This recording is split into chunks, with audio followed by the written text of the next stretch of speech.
Good morning student. Worksheet number 59 जो कि शिक्षा निदेशालय राष्ट्रीय राजधानी क्षेत्र दिल्ली द्वारा भेजी गई है। विषय है गणित, कक्षा 9वीं, तिथि 23 नवंबर 2020। हमेशा की तरह आप पहले अपना नाम और अपने अध्यापक का नाम लिखेंगे। तो वर्कशीट शुरू करने से पहले बेटा आप चैनल को सब्सक्राइब कर लें ताकि आपके पास टाइम टू टाइम वर्कशीट्स आती रहे और जब भी वर्कशीट अपलोड हो चैनल पे तो आपको नोटिफिकेशन आ जाए। तो आज का हमारा टॉपिक क्या है? वृत्त, जो आज है 4th पार्ट उसका। पहले 3 पार्ट हम कर चुके हैं। हम यह सीख चुके हैं एक चाप द्वारा केंद्र पर अंतरित कोण वृत्त के शीर्ष भाग के किसी बिंदु पर अंतरित कोण का दुगना होता है। कि जो केंद्र पर कोण बनता है और वृत्त पर जो कोण बन रहा है तो केंद्र वाला कोण क्या होगा? वृत्त वाले कोण से दुगना होता है। तो कोण POQ क्या होगा? दुगना है कोण PAQ का। तो मान लीजिए कि आकृति में हम P और Q को मिलाकर जीवा बना रहे हैं। तो P और Q जब मिलेगी तो वो क्या बन जाएगी? जीवा बन जाएगी। तब PAQ को वृत्तखंड PAQP में बना कोण भी कह सकते हैं। तब ये क्या बन जाएगा? जब हम PQ को मिला देंगे तो ये क्या बन जाएगा? एक वृत्तखंड बन जाएगा। PAQP एक वृत्तखंड बन रहा है। ठीक है, वृत्तखंड क्या होता है? जीवा और वृत्त का भाग, वो वृत्तखंड होता है तो ये वृत्तखंड बन गया। अगर हम वृत्त के किस भाग पर एक और बिंदु C ले लें, अगर हम एक और C बिंदु ले रहे हैं यहाँ पे A के साथ में, तो क्या हो जाएगा हमारे पास? तो POQ PCQ का भी उसका दुगना होगा, क्योंकि ये भी कोण वो ही है। अगर हम ऐसे देखें कि इस चाप में ये कोण केंद्र पर बन रहा है और ये वृत्त पर बन रहा है, तो सेम इसी नियम के हिसाब से ये उसका दुगना हो गया।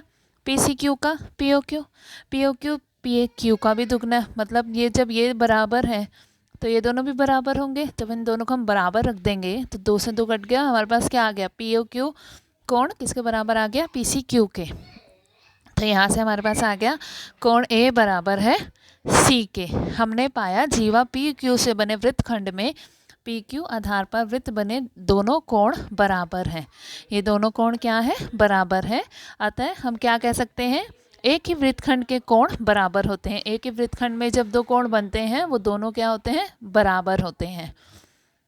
अब अगली प्रॉपर्टी क्या है? आकृति में जीवा MN, इसमें क्या है? MN जीवा देखो, जो कि वृत्त का एक व्यास भी है। व्यास है, ये केंद्र से जा रही है तो ये व्यास है। वृत्त के 2 बराबर वृत्तखंड में बांट रही है। वृत्त को ये 2 बराबर वृत्तखंडों में बांट दिया इसने। एक है तो ये जीवा भी, व्यास भी है, जीवा भी है। तो ये इतना देखेंगे जब हम, ये वृत्तखंड बन गया, ऐसे इधर भी वृत्तखंड बन गया, तो ये 2 वृत्तखंड बन गए।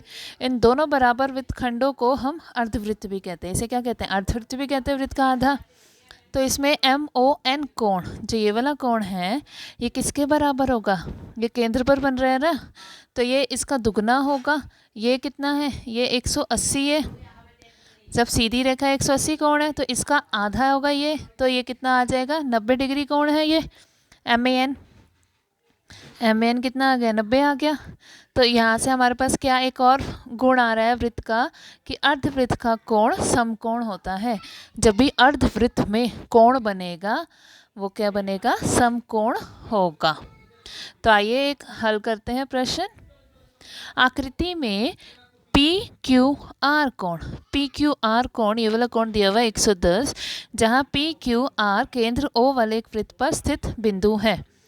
OPR ज्ञात कीजिए। तो कोण हमें निकालना है OPR, ये वाला 3 नंबर का कोण निकालना है। ठीक है, अब जब ये 110 दिया हुआ है तो POR केंद्र पर बन रहा है, उसका दुगना होगा ये 1 नंबर। तो 1 नंबर कोण एक कितना आ जाएगा? इसका दुगना, 110 का दुगना 220।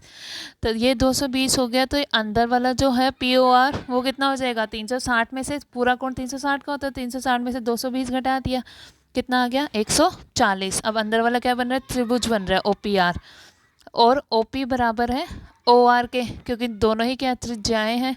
तो इससे 3 कोण बराबर आ जाएगा 4 के।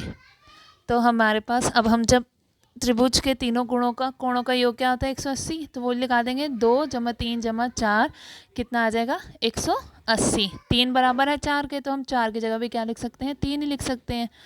तो 2 कितना था? 140। 140 से जाके घटाया, कितना हो गया? 40 आ गया, और 40 आ गया, और यहाँ पे आया तीन तीन, दो तीन हो गया, दो कोण तीन, दो नीचे जाके भाग कर दोगे तो आंसर आ गया हमारा 20 डिग्री। कोण तीन कितना आ गया? 20 डिग्री। आगे अब अभ्यास के प्रश्न हल करें। एक वृत्त पर ए बी सी और डी बिंदु हैं। ए बी सी डी क्या है? बिंदु हैं। ए सी और बी डी एक बिंदु ई पर इस प्रकार प्रतिच्छेद करते हैं कि बी ई सी कोण 130 डिग्री बना है और ये वाला कोण 20 डिग्री बना है, ई सी डी। तो बी ए सी ज्ञात कीजिए, हमें निकालना है ये वाला कोण।